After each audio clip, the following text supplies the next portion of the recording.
We'll guide you through how to use Blender for animation. If you find this helpful, consider subscribing and liking the video. First, open Blender and make sure you're in the animation workspace. You'll see the timeline at the bottom, which is crucial for controlling your animations.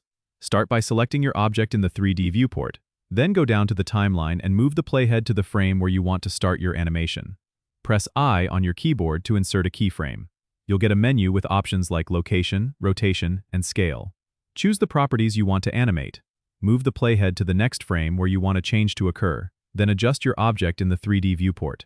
Again, press I and insert another keyframe for the changed property. This creates an animation between the two keyframes. You can continue this process to build a sequence. To preview your animation, press the spacebar to play it in the viewport. For more complex animations, you can use the graph editor to fine-tune your keyframes by adjusting the curves, providing more control over the timing and smoothness of the animation. If you want to animate different objects or armatures, make sure each one has its own set of keyframes. You can also use the dope sheet to manage all your keyframes in one place. Once satisfied, you can go to the render menu at the top and choose Render Animation to export your work. Don't forget to save your project frequently to avoid losing any progress. And that's it. You now have the basics to get started with animation in Blender.